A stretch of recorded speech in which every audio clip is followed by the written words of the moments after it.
নমস্কার বন্ধুরা, সবাই কেমন আছো? আশা করি ভালো আছো। আমি কিন্তু খুব একটা ভালো নেই। কারণ এই যে গোটা এঁচোড়টাকে আমাকে কাটতে হবে সকালবেলা, সেটা নিয়ে একটু মনটা বেজার। ছবিটা দেখে বুঝতেই পারছো। বাজারে পাঠিয়েছিলাম, কেটে দেয়নি, বলেছে নিজেরা কেটে নিতে, সেই জন্য আমাকে বাড়িতেই কাটতে হলো। দেখো না, বড় একটা এঁচোড়, খুব বড় নয়, খুব ছোটও নয়। এটা আমার কিন্তু বাপের বাড়ির গাছের কাঁঠাল, সেই গাছের এঁচোড় আমি কেটে নিয়েছি। এই যে সর্ষের তেল নিয়েছি, আর এটা হচ্ছে এঁচোড়টাকে 4 টুকরো করেছি। করে এবার আমাকে খোসা ছাড়িয়ে ছোটো ছোটো করে পিস করব, তারপর আমি রেসিপিটা বানাবো।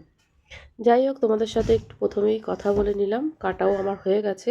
কথা বলতে বলতে এবার নুন আর একটু সামান্য হলুদ দিয়ে এঁচোড়টাকে কিন্তু আমি সেদ্ধ করতে বসিয়ে দেবো। এঁচোড়টা সেদ্ধ না করলেও হতো, খুবই কচি, কিন্তু একটু আঠা আছে বলে নুন হলুদ দিয়ে যদি একটু বয়েল করে নিই তাহলে এই আঠাটা একটু ছেড়ে যায়। সেই জন্য নুন হলুদ দিয়ে আমি এটাকে একটু গরম জল করে সামান্য একটু বয়েল করে নেব। বেশিক্ষণ নয়, 5 মিনিটের মতো করলেই হয়ে যাবে। যাই হোক, বসিয়ে দিয়েছি।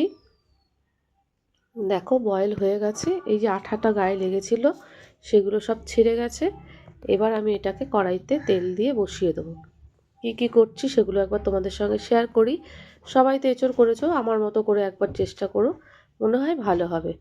2 কি 3টে এলাচ নেবে, লবঙ্গ, তেজপাতা, জিরে, মৌরি আর শুকনো লঙ্কা, যে যেরকম ঝাল খাবে ঝালটা তার মতো। আর নেব টমেটো। এই হচ্ছে আমার মশলার মধ্যে এই জিনিসগুলোই আমি দিয়েছি। এগুলোকে আমি কি করব, প্রথমে দেখিয়ে দিই। দেখো, আলুও নিয়েছি, আলুটা কিন্তু ভেজে নিতে হবে। এঁচোড় আর আলু কিন্তু আমি সেদ্ধ করা এঁচোড়টা রেখেছি আর আলুটা রেখেছি, আর আলুটা আমি কিন্তু ভালো করে আগে ভেজে নেব। আচ্ছা, এই তেল আর এখানে একটু দই রেখেছিলাম, যদি প্রয়োজন হয় দেবো। আমার মনে হয় এঁচোড়টা খুবই ভালো, তো সেদ্ধ হয়ে যাবে। কড়াইতে একটু নুন দিয়ে তারপর আমি আলুটা ছেড়েছি, কেন যাতে তলায় আর লেগে না যায়। তেল তেল যখন ওই গরম হবে, সবাইকে একটা টিপস বলে দিই, সামান্য একটু নুন দিয়ে দেবে। তারপর যে কোনো ভাজাই ভাজবে না কেন, নিচটায় লেগে যায় না। সেই জন্য আমি একটু নুন দিয়ে আলুটা ভেজে নেব। মশলাটা তো তোমাদের দেখিয়েই দিয়েছি, মশলাটার কথা আমি পরে বলছি। আগে আমি কি পরিমাণে আলুটা ভেজেছি সেটা দেখে নিতে হবে। এখানে 70 থেকে 80% মতন কিন্তু আলুটাকে ভেজে নিতে হবে। আমি সামান্য একটু হলুদ দিয়ে দিলাম, নুন তো আগে দেওয়াই ছিল, যাতে ভাজাটা তোমরা বুঝতে পারো কালারটা, সেই জন্য একটু সামান্য পরিমাণে হলুদ দিলাম। মশলা আমি ওইদিকে মিক্সিতে পেস্ট করে নিয়েছি। পেস্ট করে দেখো, এই যে টমেটোটাও দিয়েছি বলে কালারটা কিন্তু এরকম এসছে। যা যা আমি মশলা দেখালাম সেই সবগুলো দিয়েছি, আর দিয়েছি টমেটো দিয়ে। এবার আমি ওটাকে ভালো করে মিক্সারে পেস্ট করে নিয়েছি। মোটামুটি আমার পেস্ট তো তৈরি করেই নিয়েছি, দেখেই নিলে। এবার কড়াইতে যে আমি আলুটা ভেজেছিলাম সেটা একবার তোমাদেরকে দেখাই। মোটামুটি 80% মতো কিন্তু আলুটাকে ভেজে নিতে হবে, যেহেতু আমার এঁচোড়টা বয়েল করা। আর এঁচোড়টা খুবই কচি এঁচোড়, খুব নরম, সেই জন্য যখন একটু বয়েল করে নিয়েছি একটু নরম আরও হয়ে গেছে। আর আলুটাকেও যদি ভেজে নিই তাহলে কি হবে, মশলাটা বেশিক্ষণ কষাতে হবে না, তাড়াতাড়ি হয়ে যাবে, আর বেশি পরিমাণে জলটাও লাগবে না। আমি এটা কিন্তু খুব ঝোল ঝোল করব না, একটু গা মাখা করব। যাই হোক, আলু ভাজার পরে যে তেলটা ছিল, ওই তেলের মধ্যে আমি কি করছি দেখো, তেজপাতা, শুকনো লঙ্কা, 2টো তেজপাতা, 2টো শুকনো লঙ্কা, আর দিয়ে দেবো একটু গোটা জিরে।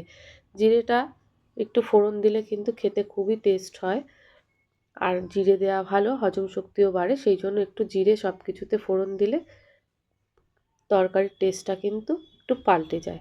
যাই হোক, আমি আমার মতো করে বানাই, তোমরা তোমাদের মতো করে বানিও, তবে একবার আমার মতো বানিয়ে দেখো, আমার মনে হয় এঁচোড়টা কিন্তু দারুণ হবে।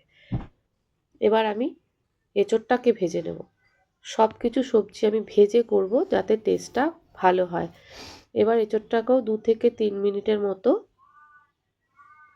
একটু ভেজে নেব। আমি আগেই বলেছি অল্প বয়েল করেছি, এঁচোড়টা খুবই নরম, সেই জন্য।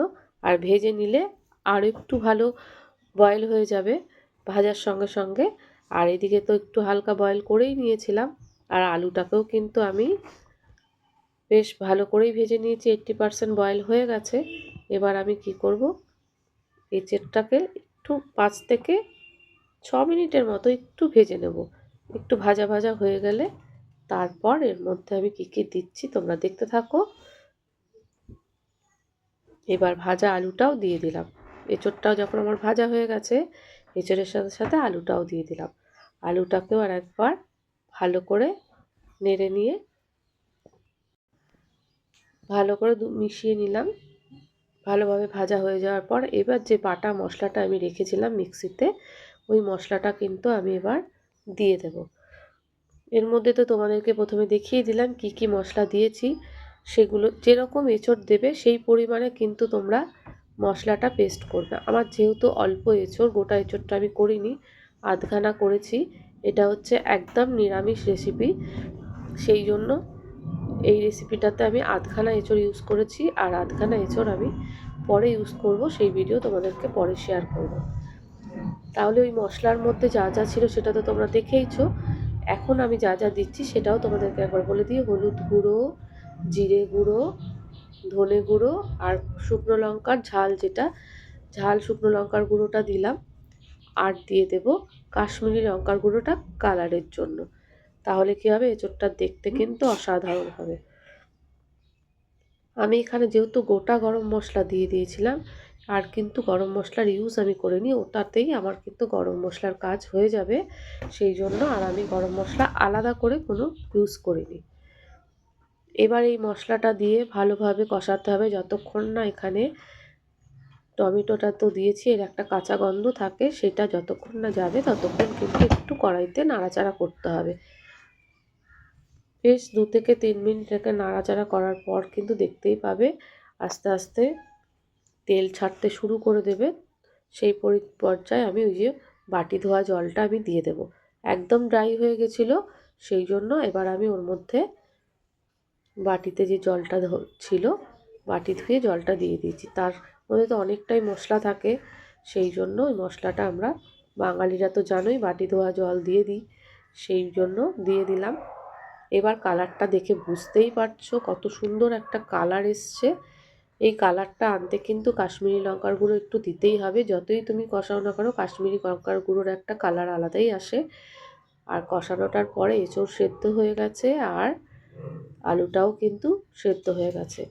দেখে বুঝতেই পারছো কালারের সঙ্গে এটা কীরকম হয়েছে। আমি খুব বেশি মশলা দিইনি, হালকা মশলার মধ্যেই কিন্তু রান্নাটা করেছি।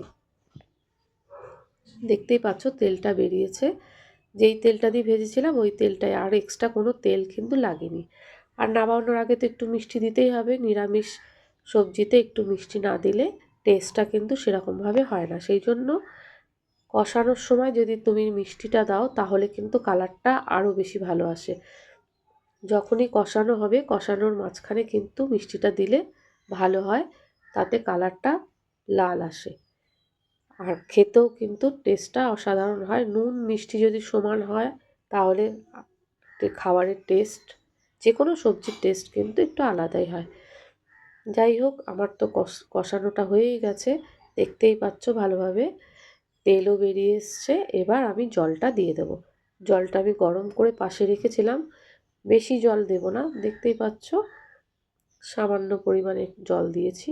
এই জলটুকু এই জন্য দেয়া যে মশলাটা নিচটায় যেটুকু মশলা আছে ওটার সঙ্গে আলু আর এঁচোড়টা বেশ গা মাখা হয়ে যাবে।